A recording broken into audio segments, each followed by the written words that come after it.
The film begins on February 3rd, introducing us to Walter Sparrow, who works in animal control. It happens to be his birthday, and he's counting down the seconds until his shift is over. Just as he's about to clock out, his boss calls and tells him to handle an urgent situation. Frustrated, Walter has no choice but to accept and heads out. He soon reaches the basement of a Chinese restaurant, where he's tasked with calming a furious dog. To soothe the animal, he starts narrating a story, slowly gaining its trust. When he finally gets close enough, he checks the collar and sees the dog's name, Ned, which strangely unsettles him. In the next moment, Ned bites Walter and bolts out of the basement. Hurt but determined, Walter chases after him with a tranquilizer gun. The pursuit leads him to a graveyard, yet the dog disappears before he can catch him. While searching, Walter notices a headstone belonging to a woman named Laura Tollins. Meanwhile, Walter's wife, Agatha, waits at home with a birthday cake prepared for him. As he takes longer than expected, she steps into a nearby bookstore. There, a novel titled The Number 23 grabs her attention. Not long after, Walter joins her at the shop and sees her absorbed in the book. Unseen by them, Ned quietly watches Walter. Walter explains the earlier incident to Agatha, and she decides to buy the same book as his birthday present. He discovers it was written by a mysterious writer named Topsy Kretz. Later that evening, the couple goes to a gathering with friends, but Walter is too intrigued and keeps reading. The introduction of the book states that the story is fictional, and warns readers to stop immediately if they notice similarities to their own lives. Back at home, Walter's teenage son, Robin, greets him with birthday wishes and hands him a gift. Walter then begins Chapter 1, learning that the story centers on a character called Fingerling. The following day, February 4th, Walter is given time off due to the dog bite, so he stays home and continues reading from Chapter 2. The book invites the reader to picture themselves as the child in the story, making it deeply engaging. The narrative focuses on a boy living in a small, isolated town who believes education is his only path to escape. Fingerling is close to Widow Dobkin's dog, which often runs toward his house. Each time, he chases it back, though his father strictly forbids him from stepping onto the neighbor's property. On his 8th birthday, however, Fingerling ignores the rule and follows the dog home, only to find Widow Dobkins lying dead and covered in blood in her bedroom. Although officials later declare it self-inflicted, Fingerling suspects a disturbed man was responsible, an event that motivates him to pursue a career as a detective. After completing Chapter 2, Walter tells Agatha that he shares many similarities with Fingerling and feels the story mirrors his own past. He even shows her an old album featuring his neighbor's dog that used to run away, which inspired his career choice in animal control. He adds that Widow Dobkins reminds him of his mother, who passed away when he was 8. Agatha, however, disagrees with his comparison and encourages him to keep reading before drawing conclusions. Walter continues, discovering that Fingerling eventually becomes a detective and meets a woman named Fabrizia. On February 5th, Walter returns to work but spends most of his time reading and has already reached Chapter 5. In this section, Detective Fingerling comes across a blonde woman preparing to hang herself. Using his charm, he talks to her until she agrees to reconsider. She explains that her despair is tied to the number 23 and angrily tears posters from her walls. She reveals that her father, who ended his own life after losing his wife, passed this curse to her.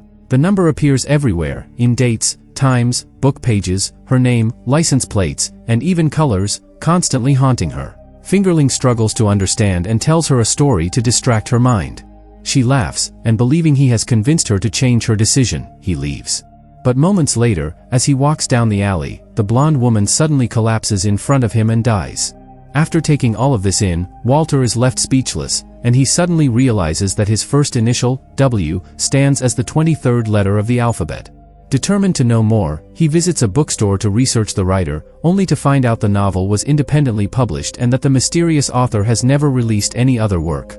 When he gets back home, Walter excitedly tells his family that if you total the letters in his full name, the result is 23. He adds that his birthday falls on February 23rd, he was born at 11/12, which equals 23 when added together, and even his social security and driver's license numbers include 23. He becomes certain the book was written specifically about him, though Agatha refuses to believe it. She points out that Fingerling turns into a murderer later in the story and asks Walter if he sees himself as a killer too. Walter then moves on to Chapter 7, where Fingerling also starts noticing the number 23 appearing everywhere. He checks into a hotel with Fabrizia and spots that the clock reads 9:14, which adds up to 23. Inside their room, she asks him to pretend to threaten her life as part of a fantasy. He agrees to the act but makes it clear that he truly loves her and would never harm her outside of roleplay. Even so, from that moment on, he is plagued by horrifying dreams in which he kills Fabrizia. At the same time in reality, Walter begins experiencing disturbing visions of himself stabbing someone, which shakes him deeply. As he tries to close the book, he counts Agatha's shoes and discovers there are exactly 23 pairs. On February 6th, Agatha wakes to find Walter asleep on the couch. She sees multiple calculations written on his arm, all leading to 23, along with the words, "Kill her." Alarmed, she quickly contacts her friend, Dr. Isaac. Soon after, Walter goes to meet Dr. Isaac at the university where he teaches. He asks for guidance, and Isaac suggests that this obsession may stem from conspiracy thinking. He explains that the Earth tilts at 23.5 degrees, often rounded to 23, and that 5 itself is the sum of 2 and 3. He adds there are 23 geometric postulates, humans have 23 chromosome pairs, and blood circulates through the body in about 23 seconds. He even notes that the Book of Revelation contains 22 chapters because 23 has long been viewed as unlucky. Throughout their discussion, Walter keeps spotting the number around him and admits Agatha believes he's losing his mind. Isaac advises him to finish the novel first, and if he's still convinced it mirrors his life, then the author is the only one who can explain it. Walter resumes reading and finds that Fingerling visits his psychiatrist, Dr. Phoenix, due to the nightmares of killing his girlfriend. The psychiatrist reassures him that time will ease his fears and recommends stepping away from work temporarily. When Fingerling returns home, Fabrizia is upset about his decision to take time off and chooses to leave. Later, he notices she owns 23 pairs of shoes and angrily throws one pair away. When she discovers this, she becomes furious and calls him crazy. He continues ranting about historical events connected to the number 23, including Ted Bundy's execution on January 23, explaining how everything ties back to that number, which only irritates her further. A few days later, Fingerling shares all of this with Dr. Phoenix, who studies a photo of Fabrizia and offers to speak with her personally. Fingerling agrees, but this choice turns disastrous when the doctor and Fabrizia begin a secret relationship.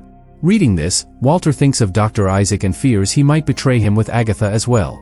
He rushes out to find her, noticing 23 repeatedly during his search. He arrives at Agatha's shop and sees it's closed, yet he's shocked to spot her inside talking with Isaac. That night, Walter jolts awake from a nightmare at exactly 11:12 and abruptly leaves the house. He goes to a hotel named King Edward and requests room number 23. Continuing the novel, he reaches chapter 22, where Dr. Phoenix goes to visit Fabrizia and is horrified to find her covered in blood and dead. Fingerling is revealed hiding nearby, and it's uncovered that he killed her in a burst of anger. However, police arrive to find Dr. Phoenix holding the bloody knife and immediately arrest him for the crime. Meanwhile, Fingerling stands by a window, preparing to leap, but before Walter can learn the outcome, the story suddenly ends with no chapter 23. Just then, Walter hears a dog barking outside and realizes it's Ned. He chases after him as the dog once again leads him to the cemetery. There, Walter sedates him with a tranquilizer and figures out that the letters in Ned's name also total 23. At that moment, a priest appears alongside his gardener, who is revealed to be Ned's owner. Walter explains he has tranquilized the dog, and the priest mentions that Ned has an unusual tendency to linger near graves. As Walter studies the grave marker, he sees it belongs to a young woman named Laura Tollins, who passed away on her 23rd birthday. The priest adds that no one is even certain she's truly dead, since her body was never recovered. Back at the house, Walter once again finds Dr. Isaac waiting there, and he declares that the novel isn't just fiction but a disturbing murder confession. He presents old newspaper articles about Laura's death nearly 15 years earlier and explains that her boyfriend and professor, Kyle, had been arrested for killing her. Because Laura's case closely mirrors Fabrizia's murder in the book, Walter begins to suspect that Kyle authored the story under the alias Topsecrets. On February 8th, Walter visits the prison to speak with Kyle and questions him about the number 23. He asks directly whether Kyle wrote the novel as a disguised confession using the name Topsecrets. Kyle firmly denies murdering Laura and claims he's serving time for a crime he didn't commit. He also says that if he had ever written a book, he wouldn't have chosen such a ridiculous pen name like Topsecrets, which sounds like Top Secrets. After leaving the prison, Walter tells his family he no longer believes Kyle is guilty. Robin then shares that he read the novel the night before and discovered a hidden slip of paper containing the author's mailbox address. The family decides to mail 23 foam-filled packages to that location. On February 9th, they go to the postal facility and wait to see who comes to collect the deliveries.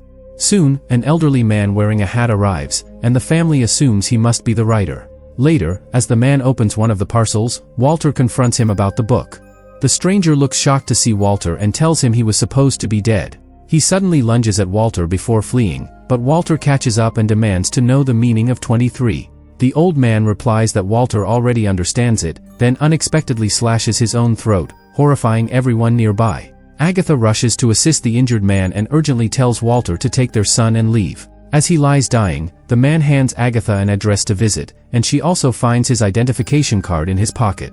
That evening, Agatha calls Walter to inform him that the man has died and that she couldn't uncover any background information about him. She reveals she is standing at the address he provided, which turns out to be an abandoned psychiatric hospital.